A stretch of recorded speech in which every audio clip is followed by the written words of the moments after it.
C'est vraiment avec plaisir que nous allons aujourd'hui partager sur le sujet de la résolution des équations avec polynôme des degrés 3.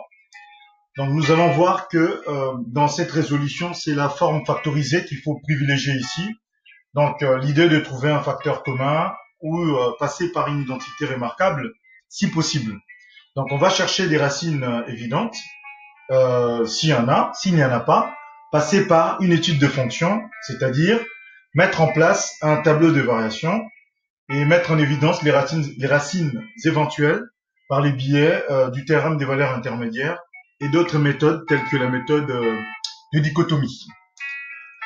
Donc, ce qu'il faut savoir ici, c'est que on a un polynôme de degré 3, certes, mais comme quand on dérive un polynôme de second degré, on obtient une fonction affine, donc il faut regarder le signe de la dérivée pour pouvoir approcher la variation de la fonction. De même, quand nous allons dériver un polynôme de degré 3, il nous faudra, on va obtenir là en fait un polynôme de second degré. Donc c'est là que vient en fait la maîtrise du tableau de signes du polynôme du second degré. Donc sur le degré 3, on va commencer gentiment.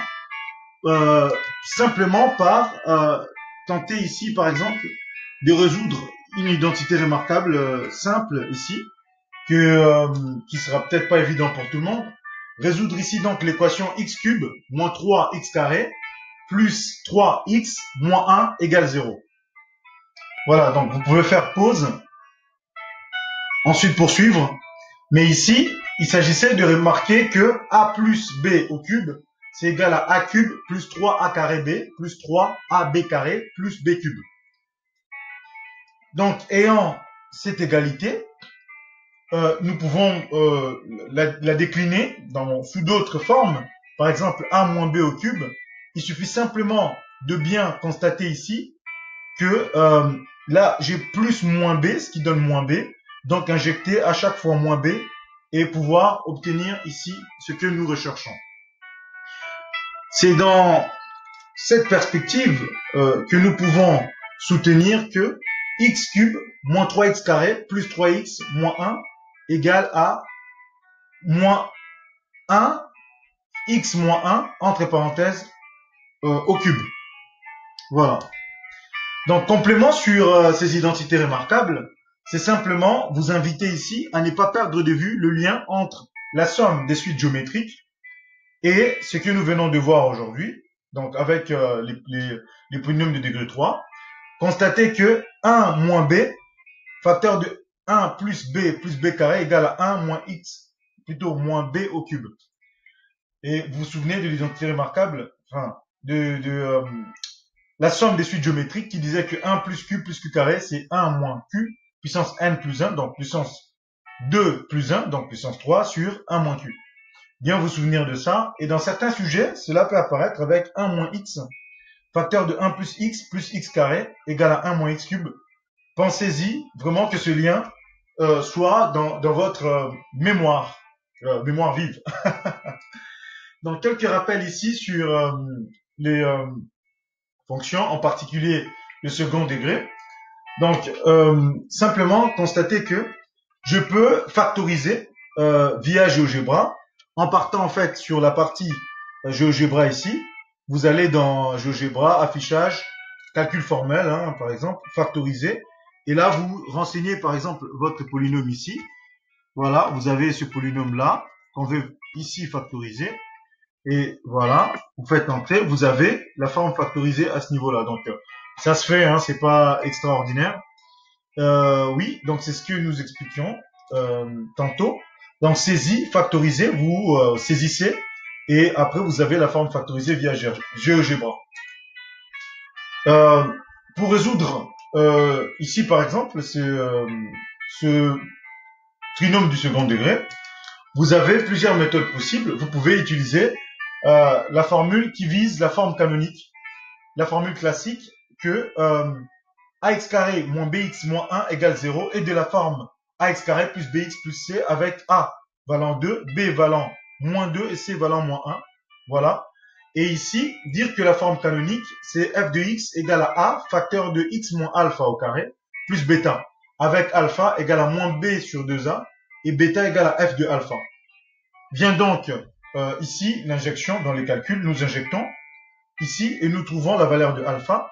Une fois qu'on a trouvé la valeur de alpha, en fait, notez que bêta, c'est f de alpha. Donc bêta, tel que nous connaissons bêta, ce n'est rien d'autre que f de alpha. Donc on va ici injecter alpha à ce niveau-là pour trouver ici notre bêta. Donc si nous trouvons ici bêta en faisant f de alpha, ici nous avons donc f de x, notre fonction, qui est égale à quoi? Qui est égale à 2, on avait dit a, donc 2, facteur de x moins alpha, donc x moins 1 demi, au carré, moins 3 demi. Donc, ayant ça, on a ici une identité remarquable. Cela peut nous permettre de mettre un facteur, ensuite de trouver nos racines. Ça, c'est la première méthode. La deuxième méthode, elle est plus démonstrative, forme canonique démonstrative. C'est-à-dire quoi? C'est-à-dire que je vais aller pas à pas. Donc, je commence par mettre 2 en facteur. Donc, 2, facteur de x, moins, donc 2x sur 2, moins 1, je n'y touche pas. Arrivé à ce niveau-là, qu'est-ce que je vais faire? Je vais créer une identité remarquable. Donc là, j'ai a, donc moins b ici, c'est 1 demi. Donc, j'ai a au carré, moins 2 ab, plus b au carré. Voilà. Donc ici, je viens de rajouter cette quantité-là. Donc, pour ici, la conservation de mes termes, si je rajoute cette quantité pour créer mon identité remarquable, je dois enlever la même quantité. Donc, l'ayant fait, je fais apparaître ici toute cette quantité-là. C'est cette identité remarquable. Donc, j'ai cette quantité-là à ce niveau-là, moins 1.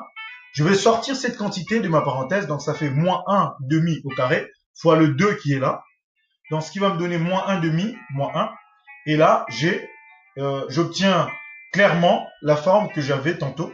Et avec ça, je réitère le raisonnement par mes identités remarquables. Et donc, je peux arriver au résultat. Voilà, la forme canonique n'est rien d'autre que le passage de cette forme-là, f de x égale à ax carré plus bx plus c, à la forme a facteur de x moins alpha carré plus bêta. Et en cela, je peux proposer ici une démonstration qui permet carrément de passer de cette forme à la forme canonique telle que nous l'avons fait, à savoir mettre un facteur a, créer une identité remarquable en rajoutant et en enlevant la même quantité de termes. Une fois l'identité remarquable créée, je sors ce terme-là. Je n'oublie pas de multiplier par ce a-là. Et après, je mettrai au même dénominateur. Et là, je fais apparaître cette quantité, donc a facteur de x moins alpha au carré, plus tout ça, c'est bêta. Donc, synthèse sur la forme canonique, donc telle que nous l'avions vu ici, c'est simplement constater que alpha, c'est moins b sur 2a, et bêta, c'est f de alpha. Et si nous remplaçons terme à terme, on arrive sur cette quantité-là. Donc, la démonstration bis consiste à poser que cette quantité-là, b au carré moins 4ac, c'est delta. Et si nous posons ça, nous arrivons sur cette forme. Donc, arrivé sur cette forme, nous pouvons calculer delta et calculer x1 et x2. Voilà. Donc, ici, dans ce cas-là, nous avons x1 qui vaut 1 moins racine de 3 sur 2. Donc, c'est environ moins 0,36 et x2, c'est 1 plus racine de 3 sur 2, environ égal à 1,36. Donc, pour mettre en évidence ici la résolution du second degré, on peut mettre en route un petit programme sur Python en précisant les paramètres que nous connaissons A, B et C.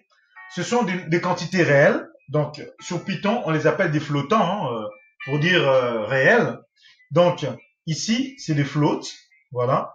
Et pour demander ces valeurs-là, on va demander input, entrée, quoi. In, entrée, put, mettre dans. Donc, ici, si j'ai découpé le mot. Test de coefficient. Si A égale à, donc pour faire le test, on utilise égal. Si c'est égal à 0, qu'est-ce qui se passe? Je peux afficher que ce n'est pas une équation du second degré. Donc, sinon, ou autrement dit, else, si delta, sinon je calcule delta, Et selon les 3 cas des delta, si c'est inférieur à 0, il n'y a pas de solution. Si c'est en testant, si c'est égal à 0, une solution, ou s'il y a stricte positivité ici, donc je peux soutenir qu'il va exister 2 racines, moins b, moins racine, la racine ici c'est SQRT, de delta sur 2a, etc. Maintenant qu'on a maîtrisé le second degré, on peut aller chercher le degré 3. Donc ici, une équation avec le polynôme de degré 3 sans racine évidente.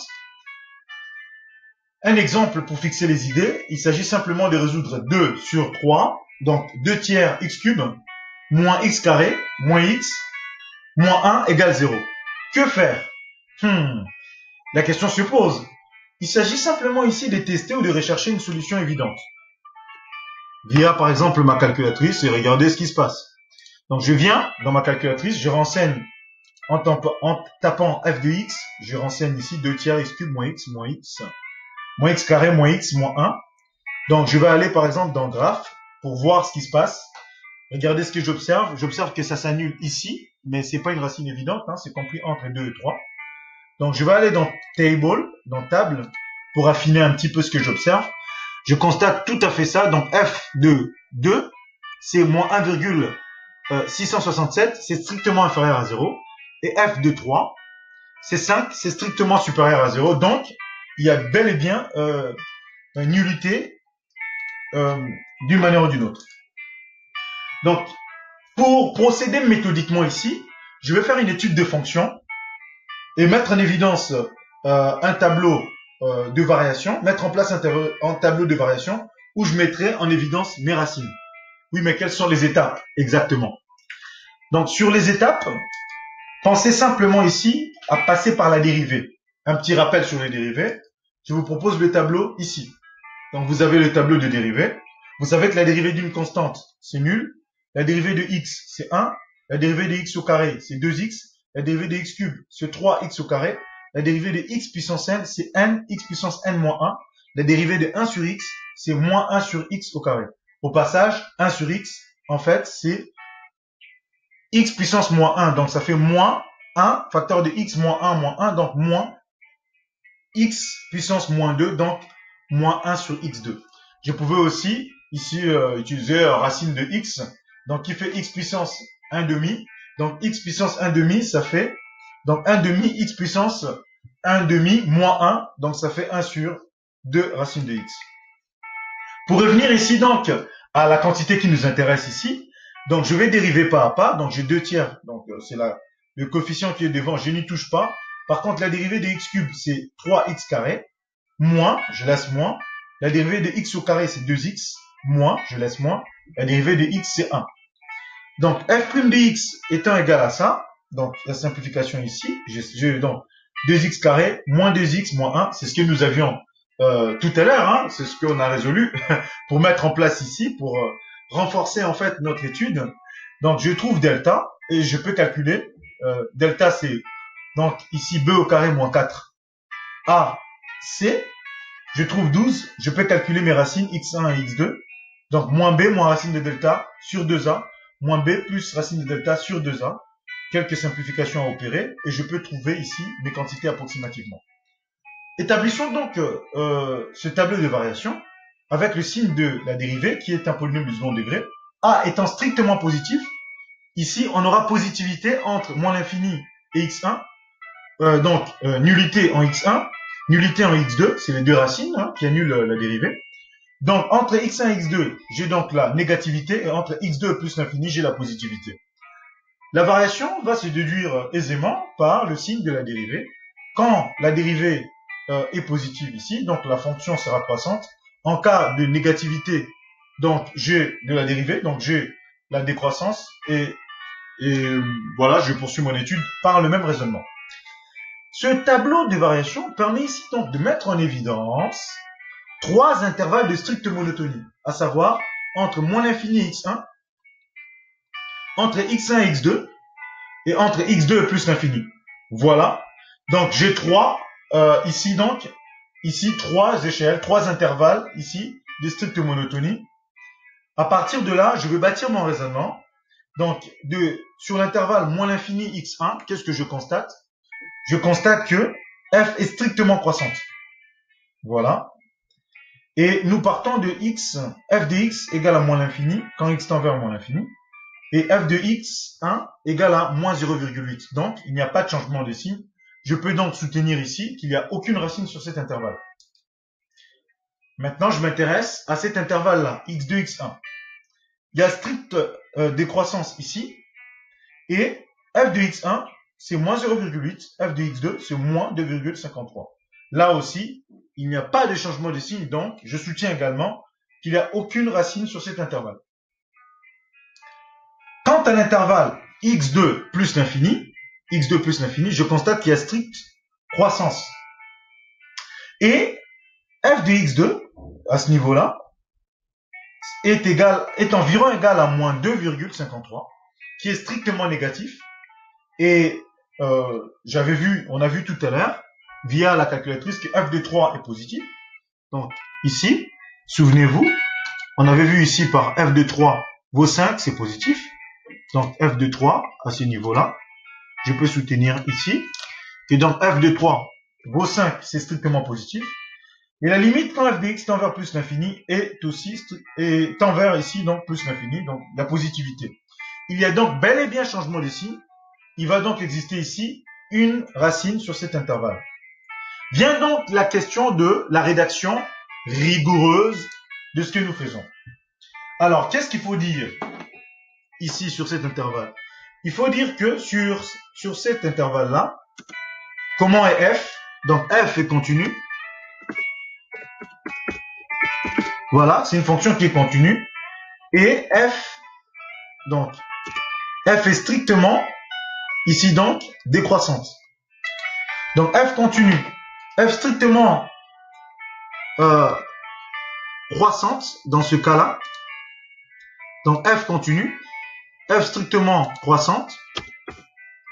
Qu'est-ce qui se passe? Je donc ici, f de x2 égale à ça, f de 3 égale à 5.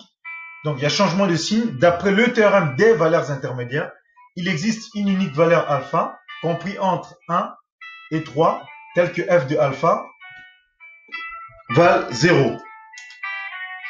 Je pouvais aussi passer par un algorithme de dichotomie ici, avec deux boucles tant que faire et si alors, tant que faire, si alors. Donc, je commence par l'initialisation. A prend la valeur des extrémités de mes bornes. J'ai dit que alpha serait compris entre A et B. A vaut 1, B vaut 3. Donc, le degré de précision ici, c'est à moi de choisir. Est-ce que je vais choisir, par exemple, que ça soit précis au centième, par exemple ici, donc 10 puissance moins 2. Donc, j'ai défini ma fonction, telle que je l'ai ici. Tant que B moins A est strictement supérieur à 10 puissance moins 2, faire que M, donc, va prendre la valeur A plus B sur 2. Je crée cette quantité-là M. Ça M, milieu, moyenne, A plus B sur 2. Voilà, dichotomie, donc divisé par 2 à chaque fois l'intervalle et balayer, osciller ici, jusqu'à avoir ce que je recherche.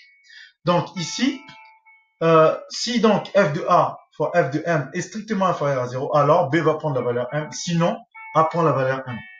Donc je finis cette première boucle, si, donc fin si, et ensuite je vais clore ici, donc la boucle tant que, et en sortie je vais afficher les valeurs de A et la valeur de A et B. Alors, si la racine évidente, nous l'avions vu précédemment, donc dans le cas de la racine évidente, je vais écrire ce polynôme de degré 3 sous la forme de x moins alpha, la racine évidente, facteur de q, un polynôme de second degré, qui s'exprime sous la forme ax carré plus bx plus c. Et en cela, je vais donc ici développer terme à terme. Et en développer, je mets en facteur les x cubes, les x carrés, et les termes en x, et ici les quantités réelles. Et en cela, je vais procéder par identification et pouvoir, comme ça, trouver A, B et C. Les 1 obtenus, donc là c'est la racine évidente, les 1 obtenus, ici, j'ai donc P de x égale à x moins alpha, facteur de 4x carré plus bx, donc plus 8x, plus c, donc c vaut moins 1, je l'ai là. Voilà, je vous remercie. Et là, il faudra simplement revenir et étudier en fait ce polynôme-là, calculer ses racines, ainsi j'aurai fini mon étude. Je vous souhaite une excellente soirée, vraiment un bon courage. Merci de m'avoir suivi. Une grande motivation pour le prochain devoir et je vous dis à très bientôt.